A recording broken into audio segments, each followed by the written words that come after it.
Hi, everyone. It's Liza Weale from Gatehouse Admissions, and today I'm here to speak with one of our admissions consultants, Hollis Kline.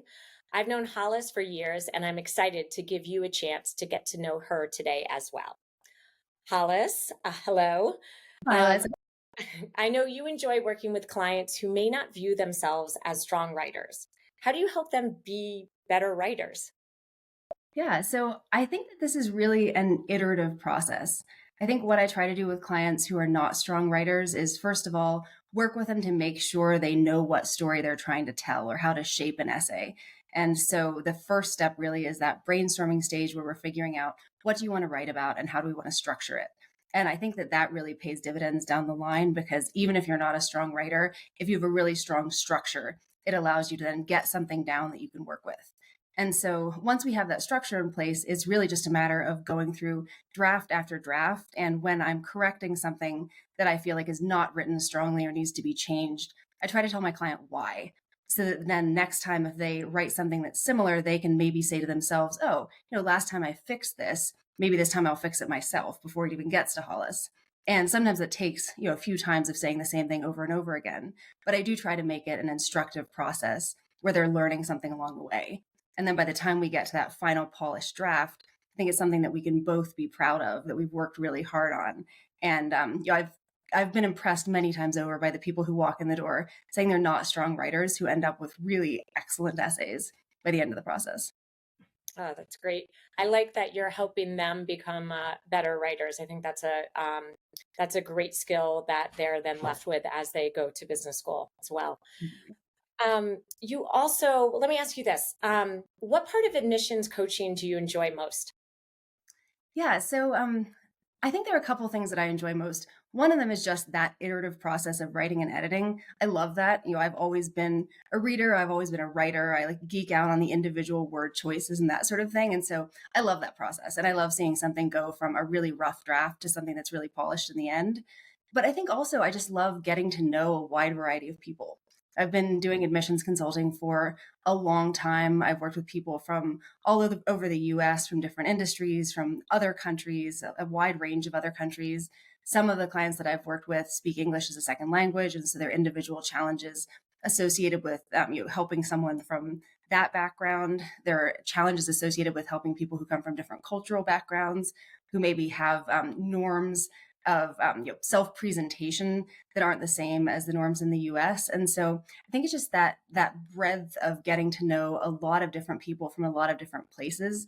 That has really enriched my life to have heard so many stories and to have helped so many people package their experiences into something that is a really tight, cohesive snapshot into who they are that they then send off to business schools. You just mentioned that you work with a wide variety of candidates, of applicants, but you also work with a lot of military applicants, I in do. addition, of course, to private equity associates, to management consultants. Is your coaching approach to military applicants any different than you might strategies you might use with other kinds of applicants? Yeah, it is a little bit different. I think the first thing that's different right off the bat is that since military applicants are coming from the public sector, they're coming usually from only military backgrounds. They often don't know as much about the process. And so they don't know as much about what it's like to apply to business school, what the necessary steps are, what the post business school careers are. And so some of it is just educating people up front and helping them to figure out what does this process look like and what does my career path look like after I graduate from business school. And then I think a couple of sort of nuances during the process itself are that military applicants, um, you know, they don't have as many extracurricular activities on their resumes as your standard applicant. And so I think about kind of the balance of their profiles a little bit differently than I do for a standard applicant who has worked, an office job and has had time to cultivate those extracurricular involvements.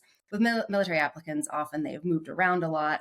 Their jobs are pretty all consuming, and there's such a service element to begin with to being in the military that I think that they kind of blend the professional and the extracurricular components of their lives together. And so I think I try to make sure that with professional stories and with personal stories, we do capture some of the things that I would ordinarily capture with that extracurricular category if I'm working with a more straight down the plate private sector applicant.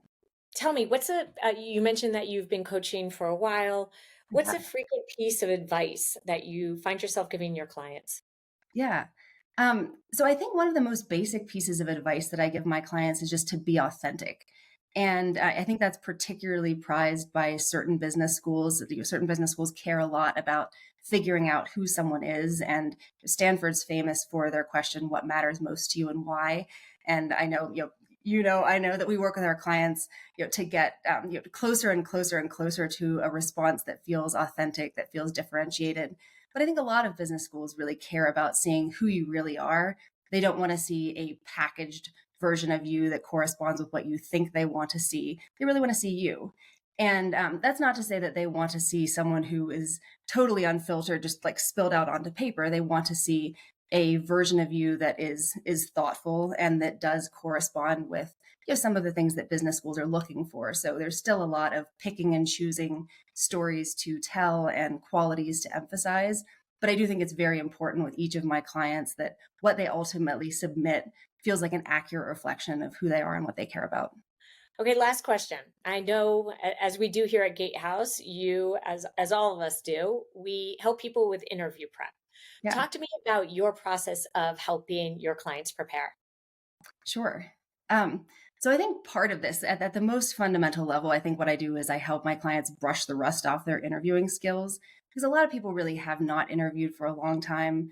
Applying to business school is a high stakes process, and so there are usually a lot of nerves.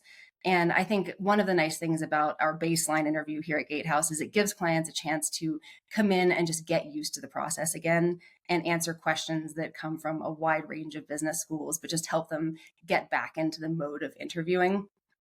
And I think another important thing that I do with all my clients when I'm helping them to prep for interviews is I help them develop a library of stories that they can draw on. And usually these stories could be told in response to a wide range of different questions in the interview. And they draw from different areas of the applicant's life. So some of them will be from the professional sphere, some from the extracurricular or the community sphere, some from the personal sphere. And I encourage people to really call it like 10 stories or something that they could tell. And you usually don't get through that many stories in the course of the interview. But if you have a long list of them, kind of on your mental checklist, I think you usually have something to say in response to any question that comes up. So that I think is one of the big ways that I help people to prepare so that they feel ready for anything that comes at them. Great. All right. Well, thank you very much, Hollis, and thanks everybody for watching. Please reach out to Gatehouse if you'd like to speak to Hollis and learn more. And again, thank you, Hollis, for all the awesome client work you do on behalf of Gatehouse Admissions. Of course. Thanks very much, Liza.